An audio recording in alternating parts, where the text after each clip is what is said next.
Hello everybody, welcome back. This is hopefully going to be a quick video. I'm going to do an 8-inch cradled wood round from Lolivefe today, and I'm going to use some colors I've used on a very small scale before, and I've been wanting to use them on a larger. And what I'd like for you to see, if it turns out the way I want, is how adding a couple of interference colors to even kind of a neutral color palette can just really pop. So I deliberately only used 2 interference colors. There's no other pigments in this particular pour. When I did it on a small scale, I can honestly say it's probably one of the most beautiful blooms I've ever done. So I'm hoping that that will be the same on this larger 8-inch round. It's always different. Composition on a larger canvas is always different. So we have to have a little grace with ourselves, right? But hopefully that's enough. I think so. So I'm going to list the colors as I go for the sake of brevity to try to keep things short. The 2 interference colors I'm using are Interference Red from Colourarte and Interference Gold Sparkle from Colourarte. So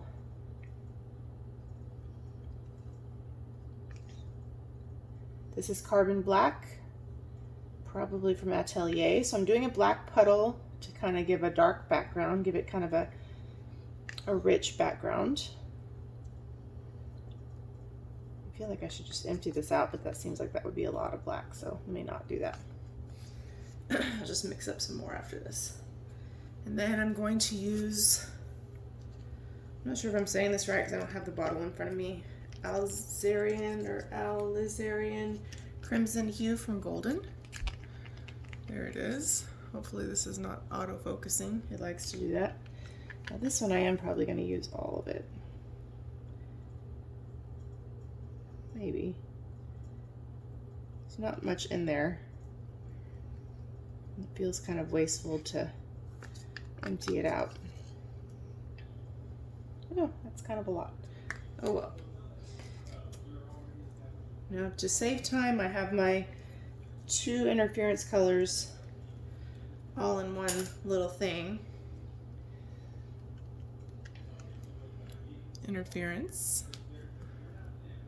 So I'm going to use quite a bit of it, but when I first tried this combination, I was like, whoa, that's like magical. And one of the things I love about using interference colors in blooms is they seem to create the coolest cells. They usually will show up in the in the cell, even if they're down toward the bottom, and they create some very rich looking cells. So I'm using a good dose of it because I love it, and I want it to show on this larger canvas. I really, you never have the same exact effect on a larger one as you do on a small one, but if I could have one exception to that, I would hope it would be this one. Of course, I'm probably going to want some exceptions later, but okay, next color is Nickel Azo Gold, well, Quinacridone Nickel Azo Gold from Golden.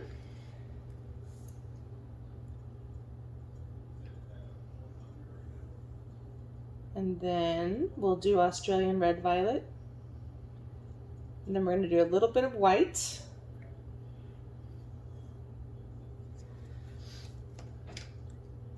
Under our cell activator. Now when I did this before, I did a black cell activator.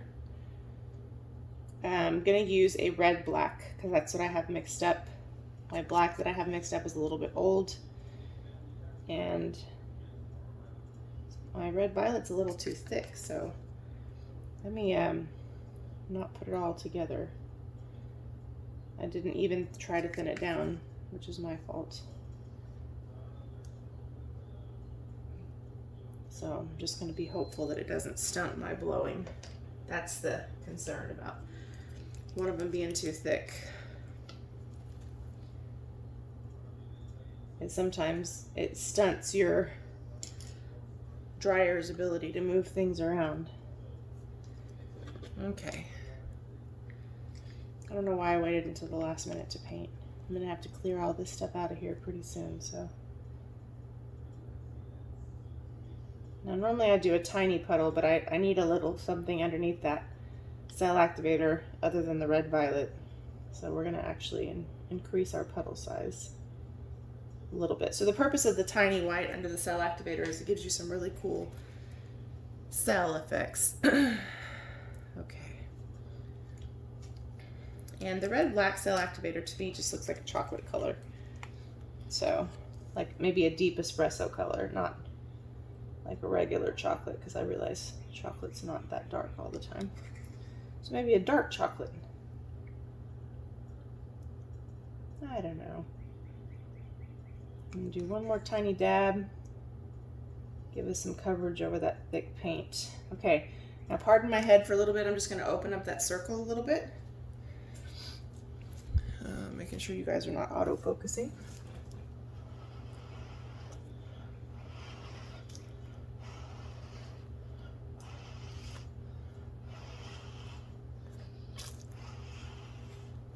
Okay, hopefully that'll be good.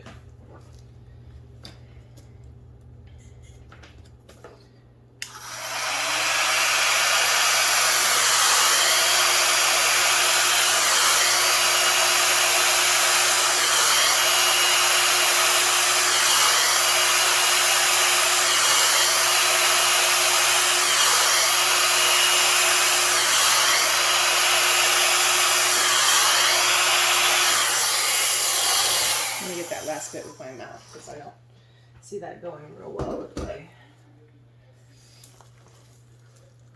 Oh, my hair wants to be in everything.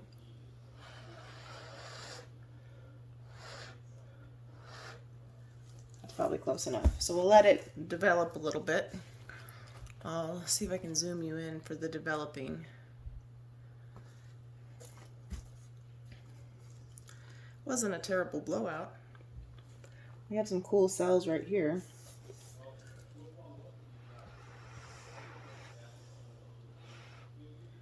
I kind of messed them up, but I had a river of cell activator there. Whoa, might be too close for y'all. So I'm going to break the surface tension with my little turkey baster. Very, very gently.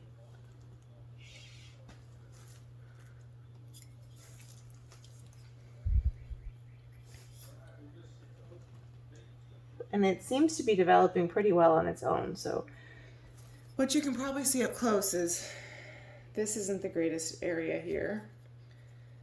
We have some really good action all around it though, and pretty even cell coverage. There's some parts of the blowout that weren't the greatest, but pretty even cell coverage, which is rare for me as I get used to blowing things out with a hairdryer. Sometimes I really struggle with that. I don't know if this really needs my continued attention. Just not going to let it do what it's going to do. I have a lot of cell activator. So let me see. Let me just mess with this other stuff while that's doing its thing. It seems to be developing great on its own. It's just taking a little bit of time. So my Atelier and Cell Interactive, what am I trying to say? My cell activator is a little bit thick. So it's taking longer for the cells to come through, but they are coming through. And that's where I blew some of that cell activator out on its own. It looks kind of crazy. But I think that will spin off. So now I just want to help some of the areas that look a little crazy. Just want to give it some cool lines. I don't know how we got this guy. So we're going to make it look like we did it on purpose. You guys can't see that. Let me zoom you out so you can see what I'm doing. I realize you can't see some of the perfect up close details that I'm trying to create, but hopefully you'll be able to see enough to know what my objective is. I don't really know what I want to do here because there's no really good way to wreck that I can think of. So I'm just trying to create some lines and some movement. that might make this look, sorry if you can hear me leaning on the pool, it's making a strange noise because I'm standing on a stool because I'm short. All right, I kind of think we might need to go ahead and spin it. This is sort of intentional. I'd like it to be a little bit more intentional. This definitely looks different than the first one I've done, which I knew would happen. But you can't exactly expect them to look the same when, but I still have the coaster set. It's gorgeous. All right, let's give it a spin. Ooh, there's a lot of paint on there. I like it. It's different than my first one for sure.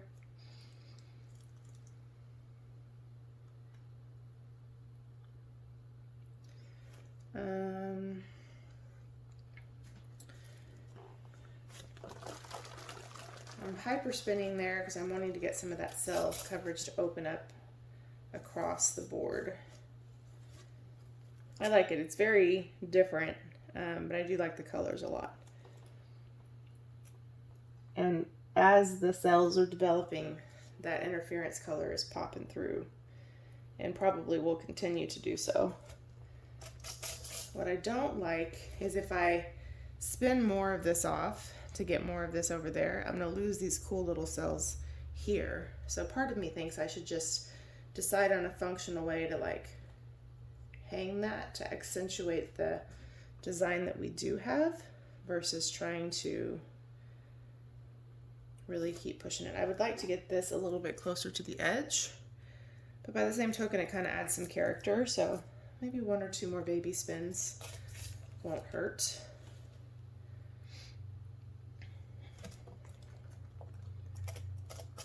So some of that composition can clean up a little bit. That actually worked pretty well because where we had some weird blowouts here, it sort of opened up and we kept this, but we lost some of this weirdness here. So now if I were to hang this, I think from your view, I like how this part's got more brown. I do have a couple white dots I need to deal with. They're not really white dots, they're interference popping up, so maybe I'll just leave them alone. But they look white right now. I think I would probably hang it like this, where some of those places that don't have as much cell activity would look maybe like intentional negative space.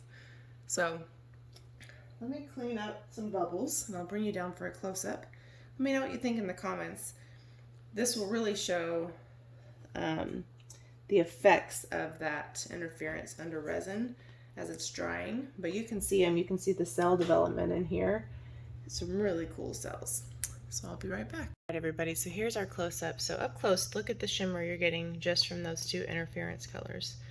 And look at the cool stuff that happens with the cells. Check it out. They kind of create their own little rings in the cells. I love it.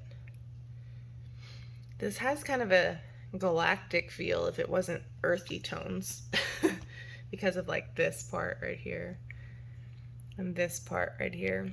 I love how it interacted with the crimson and the azo gold and creates this like dark shimmery coppery color. But just adding that little bit, just a little bit. Look at those cute little cells. Just those two little interference colors, and we have sparkle everywhere. So here's the whole piece. One of my favorite parts is this right here. Well, this part, and this part. I love it. I used probably too much crimson, so some of the other colors didn't stand out, but all the colors are definitely represented, and you can see why using that tiny bit of white makes such a difference in the cells. You get such a different cell reaction.